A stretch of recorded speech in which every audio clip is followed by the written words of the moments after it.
Welcome back to another episode of Required Reading. Of course, we're finishing our read of Ghostbusters The Return. We've passed the halfway mark. We're now on chapter 15. "That's very helpful, Doctor," said Egon. "Thank you." "My pleasure," said the voice on the other end of the speakerphone. "Glad to be of help. Good luck." Egon hit the button to break the connection. "Well, there you are. NASA confirms it," he said. "Xanthador isn't scheduled to ascend to power for at least another 173 years. Ray steered the ectomobile onto 72nd Street and headed west. "So, this is what he's like with one hand tied behind his back? I'd hate to see him at the top of his game." "You and me both. We'd better make sure that it never gets to that point." Riverside Park wasn't the biggest park in New York City, but it was easily one of the longest. More than 4 miles in length, it stretched along the side of the banks of the Hudson River, spanning nearly the entire expanse of Manhattan's Upper West Side. Its 300 acres encompassed numerous sports fields and courts, more than a dozen playgrounds for children, a handful of dog runs for urban pets, and the tomb of an American president. Even multiple ghosts could take a while to find in a space that vast.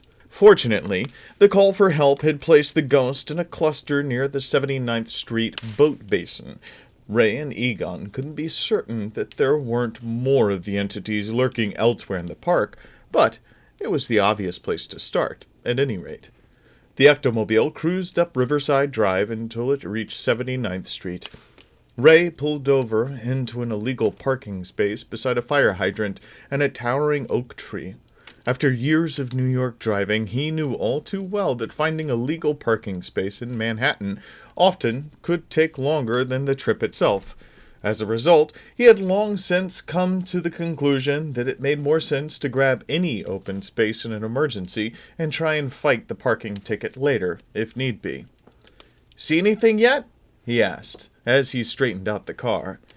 Egon craned his neck to scan the area, but between the foliage in the park and one of the city's ever-present construction sites across the street, the view was largely obscured. "It's impossible to see from here," he replied. "Perhaps we'll have a better view when we get out and stand up." He started to open his door, only to have it stop short as it banged into the tree beside the car. The 2-inch clearance between the two wouldn't have been enough to allow a mouse to get out of the vehicle. "Sorry, I'll see if I can move the car enough to let you out," said Ray. Everything that happened next took place in the space of less than 10 seconds. Ray turned to check the traffic just in time to see a cloud of black smoke and hear a mechanical roar as the driver of a passing cement mixer gunned the engine. The truck barreled out into traffic, tearing across the busy thoroughfare in reverse. The air was filled with the sound of screeching brakes and squealing tires as cars skidded and veered to avoid the runaway truck. But the thing that mattered most to Ray was where the cement mixer was going, straight for the side of the ectomobile. The rear of the truck loomed larger and larger. Split seconds before impact, Ray released his seatbelt and lunged sideways into Egon's lap. Behind him, the driver's side door crumpled as the ectomobile jumped with the force of the collision. Egon and Ray were pelted with a hail of shattered glass as the cement chute on the back of the mixer came smashing through the side window and stopped inches from their heads. Ray's first reaction was shock, followed by anger. But all of that vanished when he saw the glowing skeletal arm that waved to him from the cab of the cement mixer. "Oh, no," said Ray. "Please don't tell me this is another urban legend," said Egon, who was pinned beneath him. "Hurry! Get out of the car!" "We can't! The tree, remember?" Ray's head jerked back and forth as his attention jumped between the tree on one side of the car and the cement mixer on the other. Egon was right. They weren't going to get through either door any time soon. "Out the back," he said. "The back?" Ray struggled to squeeze over the seat to get into the back of the ectomobile. Despite the awkward angle, Egon pushed as best he could, trying to give him a boost. Egon grunted with the effort. "Since when is a traffic accident an urban legend?" Ray's breathless voice came through the space between the top of the seat and the roof.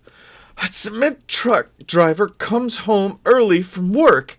His wife was planning to surprise him with a fancy new car, but when he sees the car and the stranger with his wife..." Suddenly, Ray's body became unstuck. He shot through the space and fell headfirst to crash on the floor in the back seat. He fumbled around to bring himself upright and grabbed the door handle. "He thinks she's having an affair?" asked Egon, hoisting himself up over the seat. Still sprawled across the floor, Ray got the back door open and reached up to pull Egon over the seat. "He gets furious, insanely jealous." Egon's skinnier frame slid through the space without incident. He landed on top of Ray and scrambled across his body towards the open door. "So he rams the car with his truck?" "No!" Ray managed to follow him out the door just as a river of cement started to gush down the chute and through the broken window. "He fills the car with the cement." The two Ghostbusters tumbled painfully out onto the sidewalk. "We're spending far too much time lying on sidewalks these days," said Egon. Ray watched the cement flowing into the ectomobile with despair. "Our beautiful car!" Egon set his jaw with grim determination. "Come on," he said. "Let's salvage the equipment before it all turns into a giant paperweight." They stepped briskly to the back of the vehicle and opened the rear hatch. Moving quickly, they started to pull out proton packs, ecto-traps, PKE meters, and other tools of the trade. As Ray continued to rescue whatever he could get his hands on, Egon strapped on his proton pack and switched it on. Without another word, he moved around the car, drew out his neutrino wand, and zapped the cackling ghoul who was driving the truck. He tightened the ion stream, yanking the creature out through the window. "Ray!" he called. "Trap, please!" "Huh?" Preoccupied with the equipment, it took a second for Ray to register what was happening. Once he saw the ghoul struggling in the grip of the ion stream, his face darkened. He grabbed an ecto-trap and slid it across the ground. "Here! Get the spud!" Egon caught the trap with his foot and stamped on the pedal. There was a brilliant flash, and the ghoul was gone. Satisfied, he sheathed his neutrino wand. He hoisted himself up on the step beside the driver's door and reached through the open window to shut down the cement mixer. The massive drum on the back of the truck slowly stopped turning, and the flow of cement dribbled down to nothing. Once the cement stopped flowing, Egon rejoined Ray at the back of the ectomobile. They continued to unload a variety of instruments from the car as they talked. "Xanthador's gone too far this time," Ray said. "He trashed our car. Our car!" "It could be worse," Egon replied. "I don't think the cement had time to travel far beyond the front seat." "Even so, replacing the door, unbending the frame, chopping out concrete, do you realize how hard it is to scrape 200 pounds of cement off upholstery?" "Still, compared to the last few days, you have to admit that this incident was relatively easy to handle." "I guess so. Ray froze in mid-sentence, struck by a thought. "What's the matter?" asked Egon. "Didn't Janine say there were multiple sightings?" That was when they heard the explosion. Lewis stood up and waved his arms wildly. "Dana! Dana, over here!" Dana looked in the opposite direction, pretending not to hear, as she struggled to maintain the slightest shred of dignity. There must be another empty seat somewhere, she thought. Truthfully, she felt badly about trying to ignore Lewis, but the fact was that she always felt uncomfortable standing out in a crowd. It was one of the reasons why she was so content to be a part of a large orchestra. She wasn't the type for a solo career. Even at the MoMA dinner a couple of nights before, she'd been able to sit unobtrusively in her seat while everyone focused on Peter and his speech. Things didn't tend to work that way with Louis, though. He was a nice enough guy, and he always meant well, but subtlety wasn't exactly his strong point. And here's a perfect example, she thought. Much as she might have been trying not to see Louis, the same couldn't be said for anyone else in the studio. The more she tried not to notice him, the more frantic his attempts became, and the more heads swiveled in her direction. By this point, he was jumping up and down and yelling, "Dana! Yoo-hoo! Dana!" Then he lost his balance and fell on top of the man sitting in front of him, knocking off the man's toupee in the process. Dana craned her neck to scan the studio one more time. She would have taken any possible seat, but even at a glance she could see it was in vain. The rest of the studio was packed. She could watch on the monitor in the dressing room, she supposed, but that wouldn't be the same as watching Peter live, and he wouldn't be able to see her when he needed a bit of support. No, there just didn't seem to be any other way. Louis was awkwardly hoisting himself back to his feet in his own row, the toupee dangling from his shirt button. He yanked at it with one hand while he continued waving at her with the other. Everyone but Dana seemed to be enjoying the show tremendously.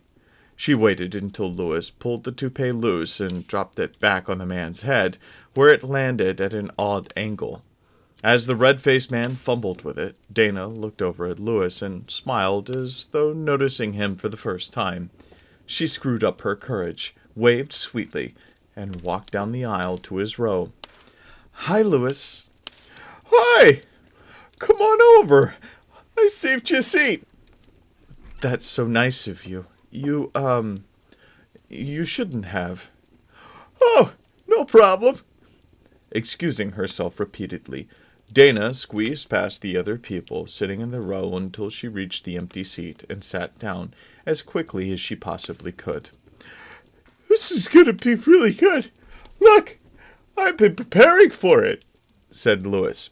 He unfolded an oversized sheet of paper that not only covered his lap, but also Dana's, and the woman sitting on the other side, too. "See, I made up a grid to keep track of what all the candidates say about each other of the issues. White is for their initial statements, yellow is for rebuttals, and pink is for follow-up.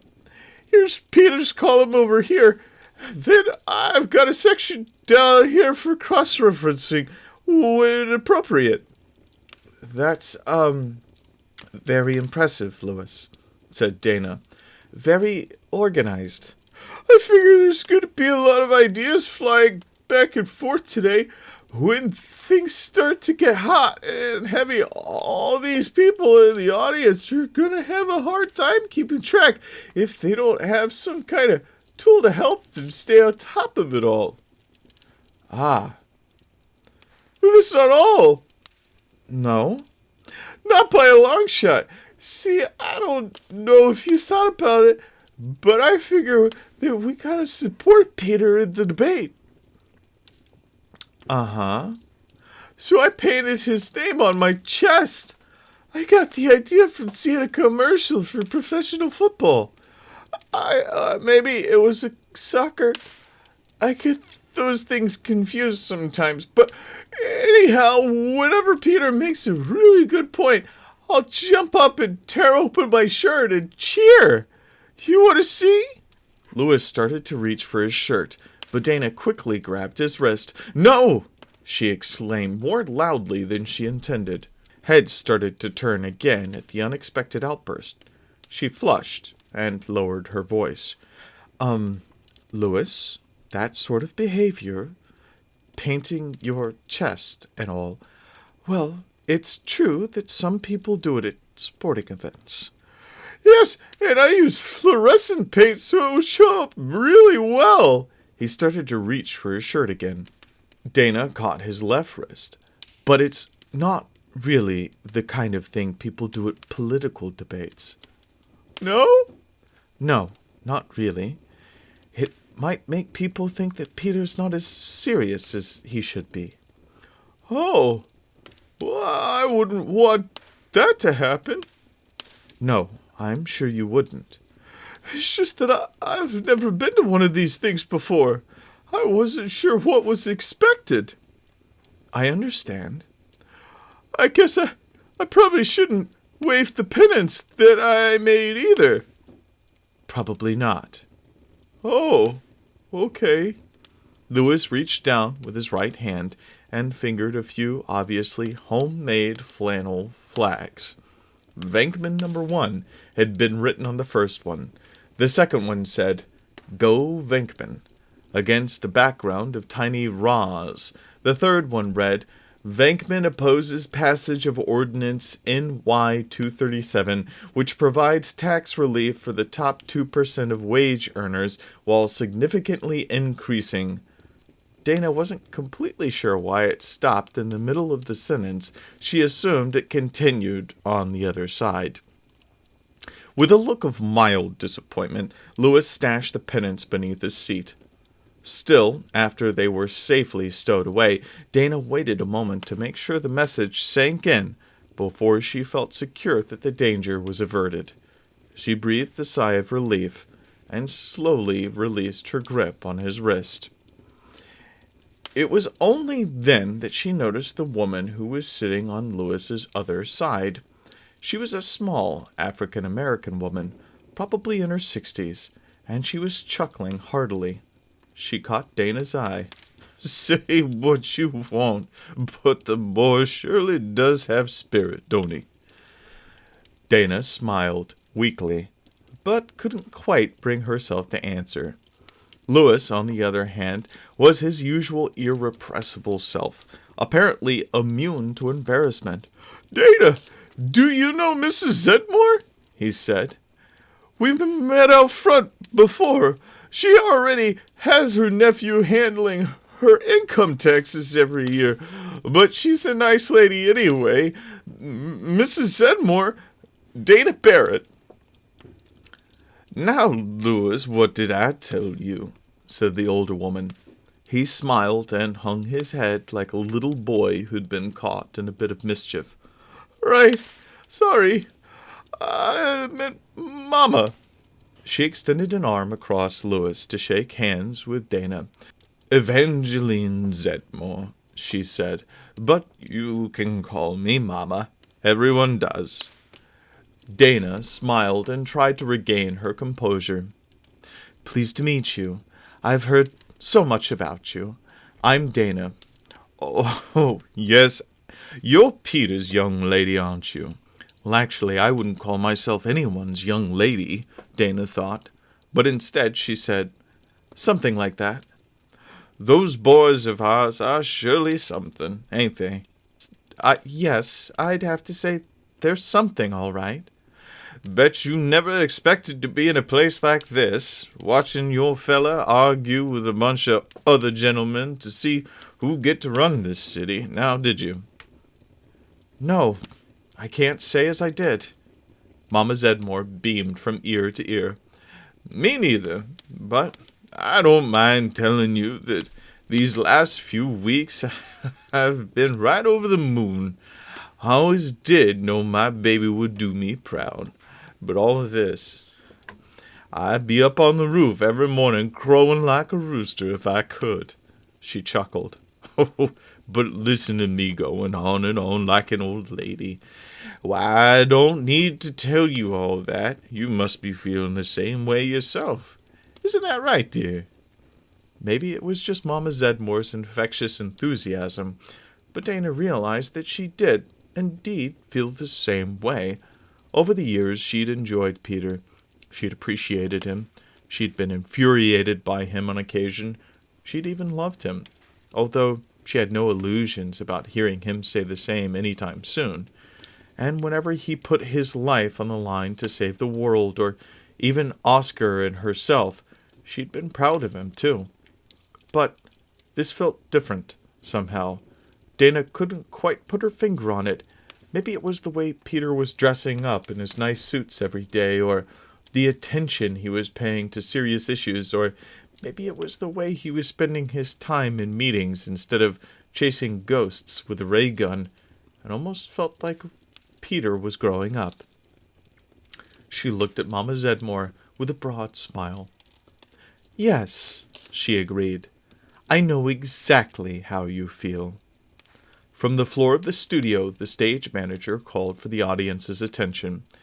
"Ladies and gentlemen, we'll be going live in over 5 minutes. When I call for quiet, please refrain from all conversation and hold your applause until you see the applause signs lit." "You know, Mama," said Dana, "Winston won't be appearing on camera today. Peter's the only one who'll be in the debate." "I know, dear." "So what brings you all the way out here today?" Mama Zeddemore looked at her in surprise. "Why, for my boys running me, naturally. Those boys are a team. It might not be Winston up there on that stage in person, but it's surely his team. What kind of mother would I be if I didn't come out to show my support?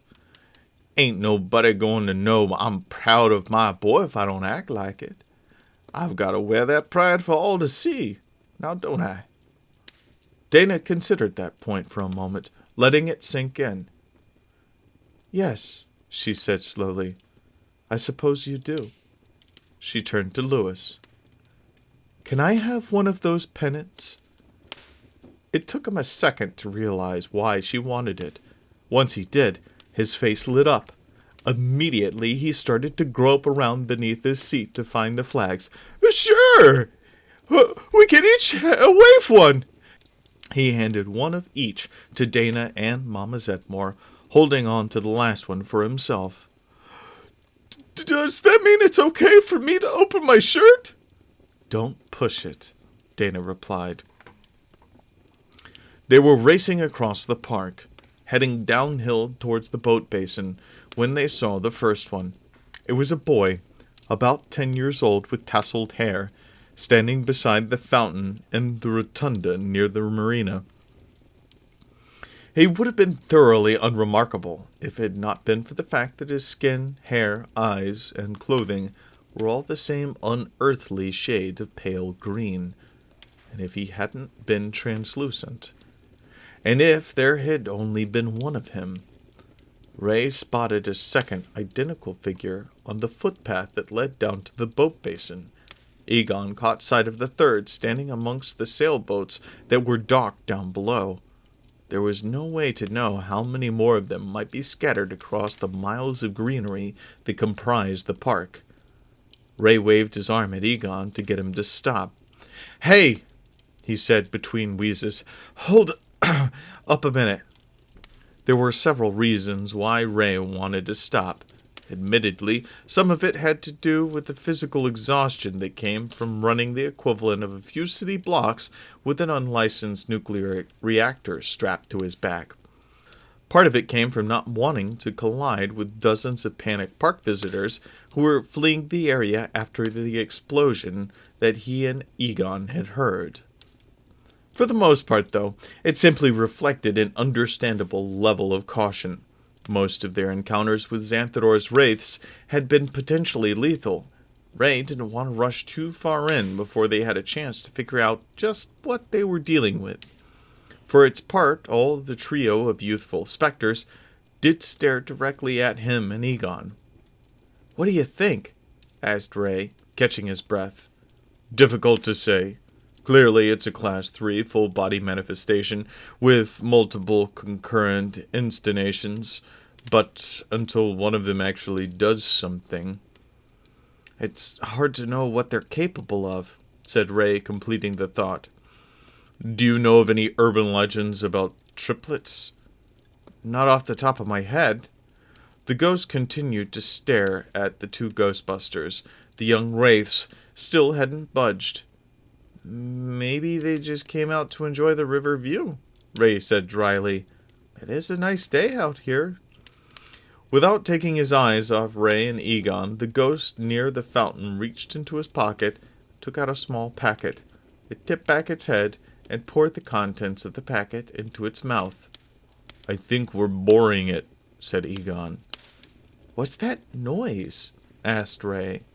Egon cocked his head and listened.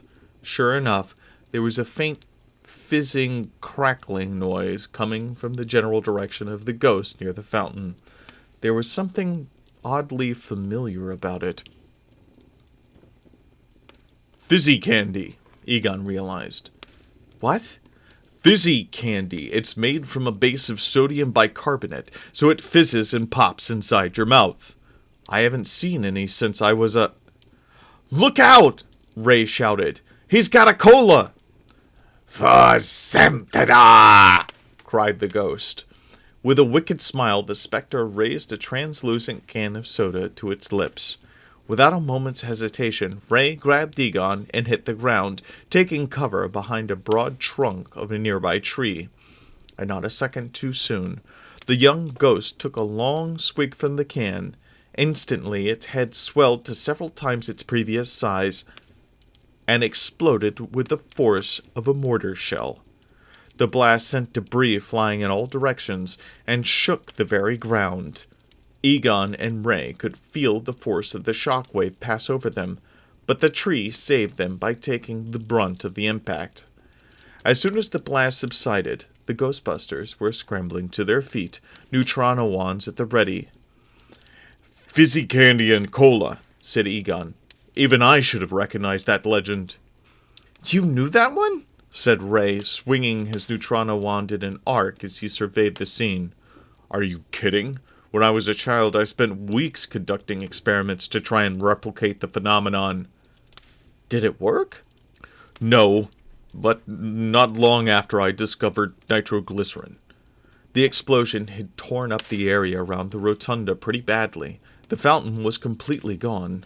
The only vestige that remained was a jagged, broken pipe that protruded from the ground, spewing a geyser of water up into the air.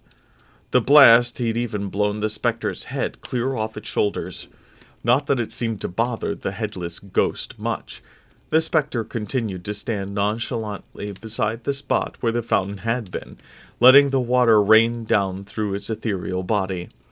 Ray took aim at the decapitated spirit, but Egon laid a hand on his shoulder to stop him. "Later. We've got more pressing problems to deal with first." Ray looked around and immediately saw what Egon meant. Both of the other two ghosts were raising identical packets of candy to their mouths. Egon zapped the closer one, pinning its arms to its side as he bound the ghost in an ion stream. Not wanting to take any chances, he reeled the ghost in quickly to capture it in an ecto-trap before it could reveal any other surprises. As the ghost vanished into the bright light of the trap and the top snapped shut, Ray briefly wondered what would happen if the spectre triggered an explosion inside the trap. In the meantime, he had drawn a bead on the final spectre, who was down at the slips where the boats were moored. The distance was considerably greater, which posed a problem for the range of their weapons. However, there was no time to try and get closer. He took a shot. Not surprisingly, the first shot went wide, but by pure luck, the stray blast snagged the ectoplasmic packet of fizzy candy instead. Ray used the ion stream to yank the candy packet away from the spectre's grasp. Enraged by the unexpected intervention, the ghost lunged for the candy. Ray saw his opening. He cut the ion stream, letting the packet fall, and immediately fired again. As the spectre snatched at the empty air where the packet had been a moment earlier, he caught and bound the ghost in a second stream. He hoisted the spectre into the air, reeled it in, and imprisoned it in a second ecto-trap. That left only the wraith near the fountain, who wasn't happy to have its brothers thwarted so easily. While Egon and Ray had had their hands full with the other two specters, the one near the fountain raised its packet of candy and poured out a mouthful. But without a head, the ghost had no mouth to fill. The candy simply showered down to bounce harmlessly off the stump that had been its neck. Ray and Egon looked at each other and exchanged bemused smiles. "After you," said Ray. Egon adopted a much more leisurely pace this time. He took aim at the headless spirit and fired. Before another minute passed, the specter joined its twins in one of the traps. Ray surveyed their surroundings one more time. "You think that's all of them?" "Let's see," Egon replied. He sheathed his neutrino wand and replaced it with a PKE meter. He turned in a slow circle, scanning the park in all directions. "Nothing in the immediate vicinity. Still, we should probably check out the rest of the park to be on the safe side." Ray slipped his neutrino wand back in its sheath and wiped his brow. "There's the car to deal with, too." Egon powered down the PKE meter and sighed. "Oh, right. I'd say we've got our day cut out for us." Even if the two of them weren't involved in a conversation, there would have been no reason for them to notice the tiny bubbles that were starting to ripple up in the river just beyond the boat basin. "Want to check the park out together, or should we divide and conquer? You take the park and I'll take the car?" asked Ray. "Hard to say," Egon replied. "With a park of this size, it's going to take some time to check all of it out." The bubbles were starting to get a little bigger now. They probably would have attracted attention if anyone had been watching as they burst on the surface, but no one was. "It'll be easier to clear the car out if we get started before the cement hardens all the way," said Ray. "True," Egon agreed. "However, depending on the number of remaining apparitions, it may take both of us to handle the situation." "Good thing Xanthador's not operating at full strength." The bubbles continued to grow. They were coming faster now, and rocking the nearest sailboat when they burst. "We could reduce our search time considerably by dividing the park in half," said Egon. "You start at the north end, and I'll start at the south." "And we meet in the middle," said Ray. "Or if one of us encounters something before then, we can radio the other for assistance." Ray switched on the radio attached to his collar to make sure it was working. The resulting cackle of static assured him it was. "And when we're done," he said, "we'll figure out how to deal with the car. Sounds like a plan." "All right, I suppose that's the most efficient—" "What's that?" Ray turned to see where Egon was pointing. The boat basin seemed almost alive, as dozens of boats bobbed, rocked, and swayed at awkward angles. Ray looked up at the clear sky. "Whatever it is, it's not natural. The weather's calm." Egon directed the PKE meter at the boat basin. "Not natural may be the understatement of the millennia. If these readings were Twinkies, you could feed the entire nation of Ghana for a year." Ray looked at the scene with a puzzled expression. "What do you think's causing it? Poltergeists? Possessed boats?" Egon shook his head. "It's not originating in the boats. Take a look at the water." They edged closer towards the bank of the river, studying the surface of the water. The water near the boat basin was bubbling furiously now, with bubbles as much as 3 feet in diameter. Fascinated, they kept their eyes glued to the anomaly and slowly drew their neutrino wands. "It's as though that one portion of the river is boiling," said Egon. "But there's no steam, no heat," said Ray. "With that much water boiling at that high a boil, you'd expect to feel it clear over here." "You don't happen to know of an appropriate urban legend that would shed some light on this, do you?" Ray shrugged. "Sorry, I got nothing." "In that case, let's consider this logically. Bubbles form when heat is applied, or that molecules are sped up in some way. Or if some kind of gas is forced through it, like exhaling underwater or blowing through a straw." "In any event, it doesn't happen by itself," said Egon. "Some outside force has to act on the water to cause the phenomenon." "So if it's not the water itself—" "And as far as we can tell, it's nothing above the water." "Then it must be—" Before Ray could finish his sentence, the surface of the river erupted. The head of a tremendous serpent reared up out of the Hudson River. Its neck and head alone towered above the boat basin, stretched more than 50 feet into the sky. Its scaly hide was draped with moss and lichen, and reeked of rotting flesh. The creature roared, its jaws gaping open to reveal rows of razor-sharp teeth. "Underwater," said Ray. "The Loch Ness Monster!" exclaimed Egon. In an unearthly shriek, the monster howled, "Flee! Flee in terror before the might of Xanthador!" "It may not be urban," said Ray, his voice quiet with wonder, "but it's hard to find a bigger legend. I just never heard of any sighting where it could talk." "It's not possible," said Egon. "The power levels that would be required, they're thoroughly inconsistent with anything we've seen Xanthador exhibit so far." "Don't look now," said Ray. More of the water was starting to bubble and churn. A moment later, 2 more of the creatures thrust their heads above the surface. "But he brought the family." 15 minutes to air, Dr. Venkman. Time to take your mark on stage." A flicker of anxiety flashed through Venkman's eyes as he looked at the young production assistant, but the candidate recovered quickly. "Showtime," he said, clapping his hands together with forced enthusiasm. "Make sure they get my good side." Milken clapped him on the shoulder. "This is it, Peter." Fielding shook his hand. "Time for competition to eat you dust." "Isn't that next week's debate on the Food Channel?" Milken chuckled. "Go get 'em, Tiger. Remember, we'll be watching from here on the monitor, and if you get in any trouble, Deb will be standing by to prompt you through your earpiece." Golden spoke quietly into the microphone. Venkman heard his voice in his left ear. "Let's do one last test to see if this works." "What did you say about the Turks?" he asked.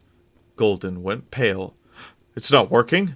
We have to find a new unit before—" Venkman raised his hands in front of his body. "Easy, boy. I'm kidding." That's not funny," Golden snapped. "I don't know. I thought it was funny," said Venkman. "Winston, did you think it was funny?" "Oh, no," said Winston. "You're not dragging me into this one." "Dr. Venkman," said the production assistant, a little more anxiously this time. 13 minutes? Go, Milken said with a soothing smile. "We'll be here to back you up. Break a leg." "Okay, thanks," said Venkman. "I'll walk you out," said Winston. They followed the production assistant out of the room and into the hall. Once they were away from the room, Winston grinned. "Yeah," he said quietly. "It was funny." "I thought so." "You up for this?" "Sure, no sweat."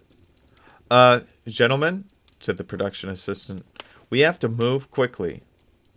"You've got it," said Venkman, picking up the pace. "On the way. No more interruptions." As the trio headed down the hallway, they passed a bank of video monitors that were mounted on the wall. All of them showed identical images of a group of rampaging sea serpents. "Hey, a Harryhausen movie," said Venkman, stopping in his tracks. "Dr. Venkman, they're waiting for us," said the production assistant. I'm kidding. He started walking again. "Although, I don't think I've seen that one before." "That's not a movie," said the production assistant. "That's a news feed. It's on the air right now." "It's real?" Venkman stopped again as they passed another monitor. "Is that the Hudson River?" Winston looked more closely. "Is that Ray and Egon?" "If it is, they'd better have a National Guard regiment standing behind them." It is them! They'll be killed!" The production assistant was checking her watch repeatedly and getting more nervous by the second. "Dr. Venkman, we need to get to the studio. There's 8 minutes to air." "They can't handle that alone," said Winston. "Knowing them, Egon's probably trying to give the things a physical." Venkman replied. "Dr. Venkman!" Winston started to hurry back the way they came. "Where are you going?" called Venkman. "To help them." "By yourself?" "We'll handle it. Don't worry about it." I'm off camera anyway. You stay here. You've got a debate waiting. Winston shoved open an emergency exit door and disappeared from sight. Dr. Venkman, 6 minutes. Are you coming? Venkman stared blankly, first into Winston's wake, and then at the video. Yeah, he said. Coming. Right with you. Sure.